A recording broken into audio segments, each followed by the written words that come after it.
ایمان پلورونکي 11 برخه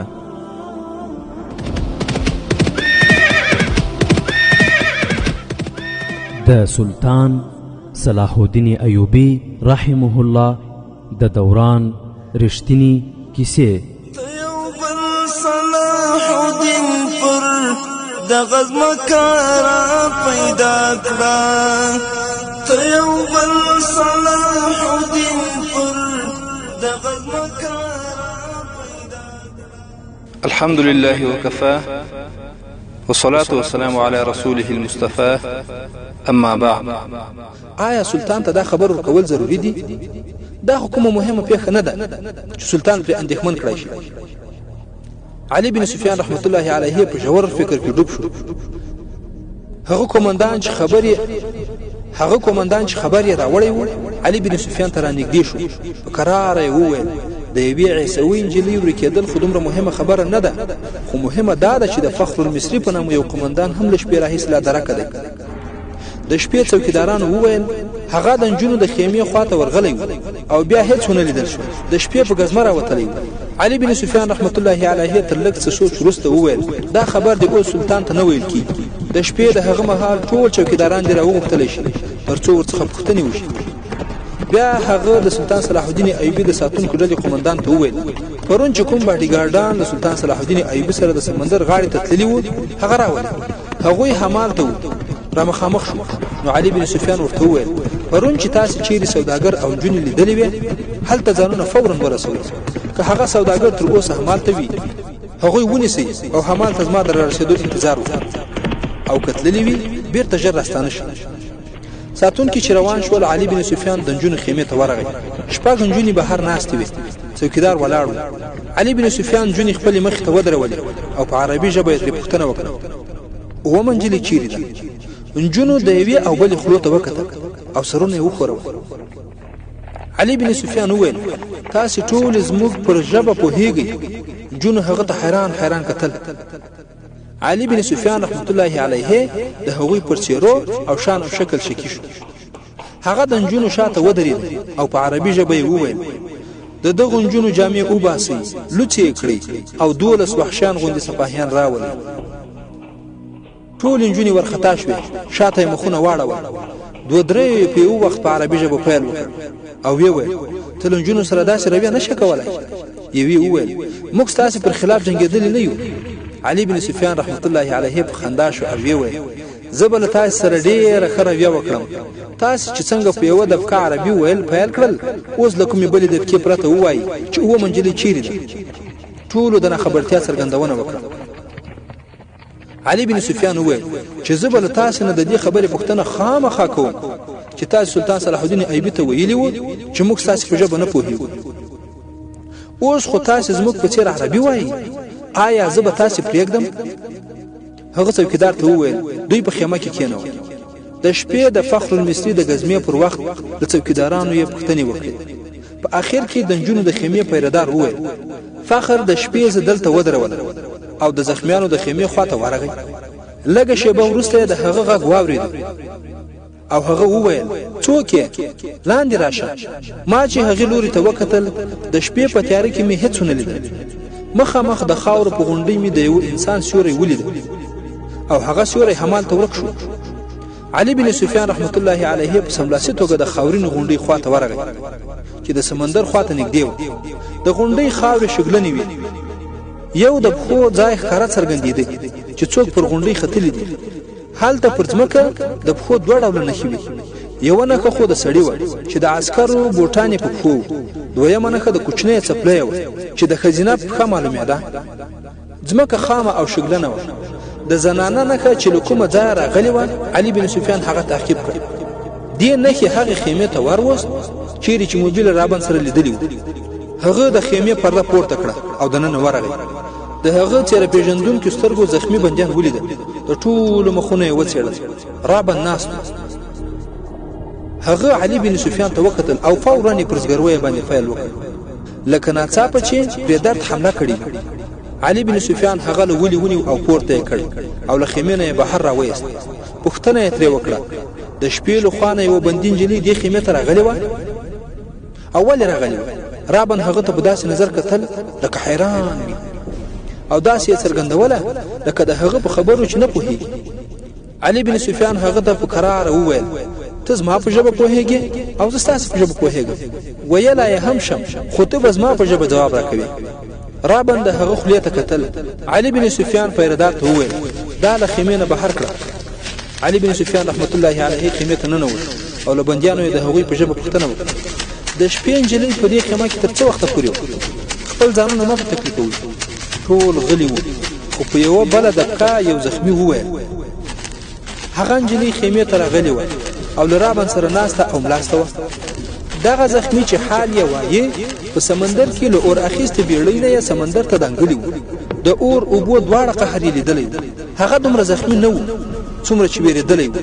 هغه په کوم بل مصیبت کې ځان اخته کول نه غوښته هغه وویل چې دا ورته معلومه نه ده چې د رابن او نجلۍ ترمنځ څه خبرې وشوې او نجلۍ څوک وه هغه ته دا هم معلومه نه وه چې د رابن رتبه څه وه هغه یوازې د نامه پیژانده چې دا رابن دی هغه دا هم وویل چې رابن دې ځای ته تر راتلو د مخه روغ رمټ و دلته چې راغی داسې زګیروي یې پیل کړل لکه د کومې ناروغۍ حمله چې پرې راغلې علي بن سفیان رحمت الله علیه د یو ساتونکي په لارښوونه د هغو 5 کسانو لیدنو ته ورغی چې د سوداګر په جامه کې لږ لرې خیمه وهلې وه ساتونکي هغوی جلا جلا کېنولي وو علي بن سفیان ته یې لومړی خبر دا ورکړ چې پرون له دوی سره 2 اوښان وو نن یو دی همدا اشاره بس وه هغوی د دې پوښتنې ډاډمن ځواب ورنکړی شو چې دویم اوښ چیرې دی د دویم اوښ د پښو پلونه یې ولیدل علي بن سفیان ورته وویل ستاسې ګناه معمولي غلا او ډاکه نه ده تاسې د یو مکمل سلطنت او ملت لپاره خطره یې ځکه به زه پر تاسې د ذرې هومره رحم هم ونه کړم آیا تاسې سوداګر یاست ټولو سرونه وښورول او ویې ویل هو موږ سوداګر یو موږ بې ګناه یو علي بن سفیان وویل د خپلو لاسونو چپه لوري ما ته مخامخ کړي 5 واړه چپه لاسونه وښودل علي بن سفیان د ټولو د کیڼ لاس او د شهادت او منځنۍ ګوتو ترمنځ ځایونه وکتل یو سړی له څټه ونیو راکش یې کړ هغه ته یې وویل لینده او غشی دې چیرې پټ کړ دې سړي د ځان د پاکوالي ډېر کوښښ وکړ علي بن سفیان رحمت الله علیه د سلطان صلاح الدین ایوبي او ساتونکی ځان ته ورغوښت د هغه د کیڼ لاس د شهادت او منځنۍ ګوتو ترمنځ نښه یې وښوده دغسې نښه د هغه سړي د ګوتو ترمنځ هم وه علي بن سفیان ورته د ساتونکي په باب وویل دا د سلطان بهترین غشی ویشتونکی دی او دا نښه ثبوت دی چې دا غشی ویشتونکی دی د هغه د ګوتې شا لوري ته یو معمولي شان نښه وه لکه پر هغه ګوته چې بیا شی سولول سوي وي دا د غشي سولونکو نښه وه ورونو غشی په ښي لاس کې نیول کیږي او په لیندۍ کې په کیڼ لاس باندې نیول کیږي دغسې مخکینۍ برخه د کیڼ یا چپ لاس پر ګوته وي او چې غشی له لیندۍ وځي نو ګوته سولوي داسې نښې د هر یو غشي ویشتونکي په لاسو کې وي علي بن سفیان ورته وویل په دې 5 کې یوازې ته غشي ویشتونکی یې لینده او غشی دې چیرې دي 5 واړه غلي وو علي بن سفیان له هغو 5 سړیو نه یو ونیو او ویې ویل دا د هغې ونې پورې وتړئ او دا 4 د دې خرماګانو له ونو سره وتړئ بیا علي بن سفیان د خپل غشي ویشتونکي په غوږ کې څه وویل غشي ویشتونکي لینده له اوږې راکوزه کړه غشی یې پکې کېښود او په ونې پورې یې تړلی سړی یې په نښه کړ په غشی یې وویشت غشی د هغه په ښۍ سترګه کې ښخ شو ټوپونه یې کړل علي پاتې 4 ته وویل په تاسې کې نو څوک دی چې د صلیب لپاره دغسې پوښتې ګوښ ټېډو ځان وژلو ته تیار وي د هغه لوري ته وګورئ هغوی ور وکتل هغه سړی چیغې او پړټکې وهلې له سترګو نه یې سخته زیاته وینه راروانه علي بن سفیان وویل زه له تاسې سره وعده کوم چې په درناوي سره به مو د سمندر هغه غاړې ته ولېږم په دویم اوښ څوک تللي او چیرې تللي دي یو سړي وویل ستاسې خپل یو قمندان او یو انجلۍ زموږ څخه اوښ واخیستل او لاړل د علي بن سفیان هنر په لږه شیبه کې پر هغوی اعتراف وکړ چې هغوی څوک دي او څه کول غواړي خو هغوی دا دروغ وویل چې نجلۍ د شپې له خیمې نه راتښتېدلې ویې ویل چې سلطان صلاح الدین ایوبي هغه د شپې خپلې خیمې ته بیولې په خپله او پر نجلۍ یې شراب څښلي وو او نجلۍ د ویرې طرحې په حال کې ترې راتښتېدلې وه په هغې پسې د فخر المصري په نامه یو قمندان راغی او هغه چې کله د نجلۍ خبرې واورېدې هغه یې زموږ پر اوښ باندې سپاره کړه او په زوره یې بوتله هغوی هغه ټول بهتانونه علي بن سفیان ته وویل چې نجلۍ پر سلطان صلاح الدین ایوبي پورې کړي. علي له مسکا سره وویل تاسې 15 روزل شوي سپاهیان په داسې حال کې یو سړي له تاسې نه نجلۍ او اوښ هم یوړه. علي بن سفیان د هماغو په ښودنه په ځمکه کې ښخ کړای شوي غشی او لیندۍ راوایستل. 4 واړه خپل تمځای ته ولېږل او 5 یې په پړتکو کې مړ شو. د اوښ د پښو پلونه څرګند معلومېدل. علي بن سفیان په ډېرې چالاکۍ 10 تنه سپاره سپاهیان راوغوښتل او د خپلې قومندې لاندې د اوښ د پلونو په لور روان شو. خو د اوښ د روانېدو او د علي بن سفیان د روانېدو په منځ کې د 14 یا 15 ساعتونو فرق.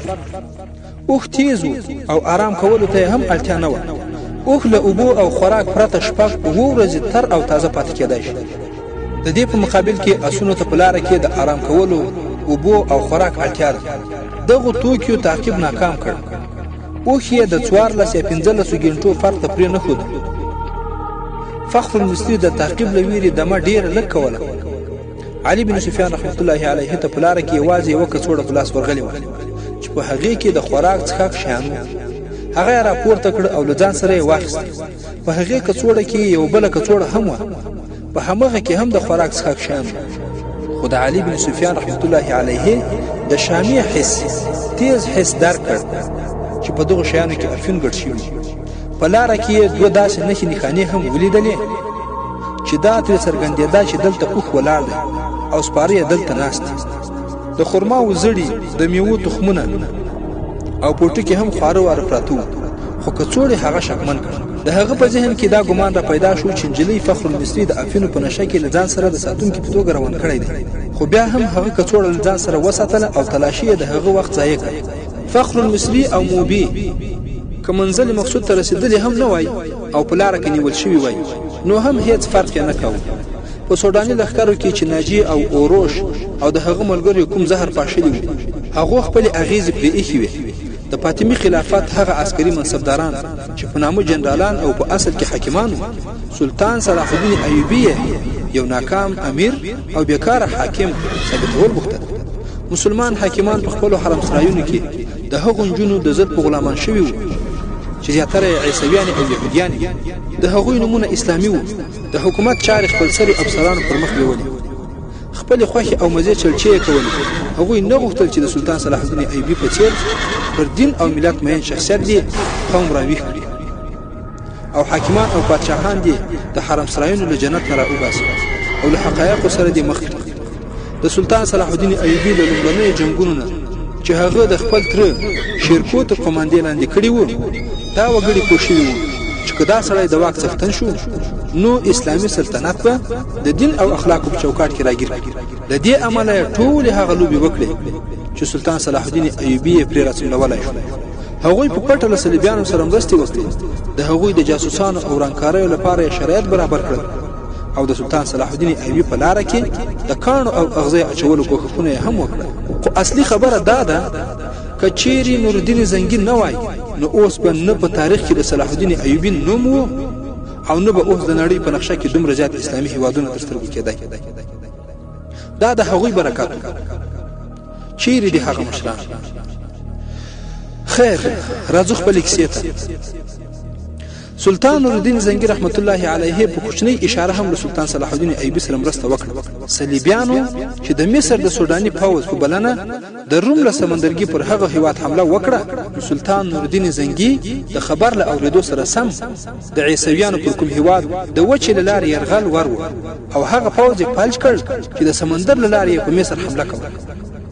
دا خو د سلطان صلاح الدین ایوبي د اطلاعاتو نظام چې د صلیبیانو پوځي بیړۍ یې ډوبې کړې.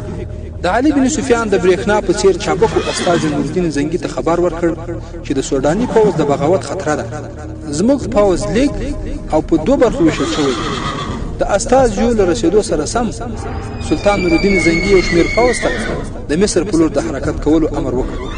مؤرخینو د دې پوځ شمېر 2000 سپاره او پیاده لیکلي او ځینې نور تر دې هم یو زیات شمېر ښیي. خیر، په هر حال سلطان نورالدین زنګي د خپلو مشکلاتو او اړتیاو ته د پوره کولو پر ځای د سلطان صلاح الدین ایوبي مشکلاتو او اړتیاو ته زیات اهمیت ورکاوه. خو د هغه د پوځ رسېدلو ته ډېرې ورځې پکار وې. دا د هغه وخت د اسلام ستر 2 سفه سالاران او امپراتوران ول چې یو له بل سره څومره خواخوږي او یو د بل په درد باندې څومره سره دردمند. په نامو مسلمانانو فوجانو او نور مشهور شخصیتونو ولیدل چې په مصر کې د سلطان صلاح الدین ایوبي پر خلاف ګډوډي او سرغړاوي پورته کېدونکې دي. نو هغوی دې کار ته نور هم هوا ورکړه. د پردې تر شا سودانیان راوپارول او د خپلو جاسوسانو په وسیله دا هم معلومه کړه چې د سودانیانو سرلښکر نیول شوی او وژل شوی او همدارنګه دفن شوی هم دی. د سودانیانو یو کم رتبه قومندان سرلښکر شو او د سلطان صلاح الدین ایوبي پر هغه لږ شان پوځ د حمله کولو پروګرام جوړ کړ چې په قاهره کې دیره و. هغوی د سلطان صلاح الدین ایوبي او د هغه د نیمایي پوځ په قاهره کې د نشټوالي نه ګټه اخیستل غوښتل. پروګرام یې داسې و چې د چا تر لاس لاندې 50,000 سوداني پوځ کولای شول چې د تورې وریځې په څیر د اسلام سپینه سپوږمۍ تیاره کړي. خیر سوداني فوج به همدلته پرېږدو. اوس به راسو علي بن سفیان ته. علي بن سفیان رحمت الله علیه چې د فخر المصری او موبي په تلاش کې راوتلی و، تر ډېرو مزلونو څخه وروسته قاهرې ته راورسېد. هغه چې د چا په تعقیب پسې راغلی و د هغو په لاره کې څه درک ونه لګېد. هغه خپل هغه مخبران نه وغوښتل چې د سوداني فوج د قومندانۍ په مرکز او فوج کې یې معذب کړي و. له هغوی نه وویل چې تیره شپه یو اوښ راغلی و، په تیاره کې چې څه لیدل کېدای نه شول. 2 تنه پرې سپاره وو چې یو یې سړی او بله یې ښځه وه. جاسوس دا هم وویل چې هغوی کومې ودانۍ ته ننوتل. علي بن سفیان دا واک لرل چې هلته یې حمله کړې وه. سوداني فوج د اسلامي سلطنت فوج کوم خپلواک فوج نه و، خو علي بن سفیان له دې امله حمله ونه کړه چې دا به پر اور باندې د تیل تویول. د هغه هدف یوازې دا نه و چې فخر المصری او موبي ونیسي، بلکې اصلي هدف یې دا و چې د سوداني مشرتابه اهداف او راتلونکی پلان ځان ته څرګند کړي چې له وړاندې نه مخه ونیولی شي. هغه په دغه حالاتو کې خپلو سړیو ته نوې لارښوونې وکړې. په جاسوسانو کې نامسلمان نجونې هم وې، خو عیسوي یا یهودیانې نه وې. دا د کلبونو ډېرې ذهینې او چالاکې نجونې وې. خو علي بن سفیان هېڅکله پر هغوی سر په سلو کې تکیه ونه کړه، ځکه چې هغوی 2 مخیزه لوبه هم کولای شول. خو له ډېرو هڅو وروسته هغو نجونو هم د موبي درک ونه لګاوه د چا په تعقیب کې چې علي بن سفیان رحمت الله علیه راغلی و. ورونو دا چې وروسته به په مصر کې څه حالات پیښیږي. د 11مې برخې پای.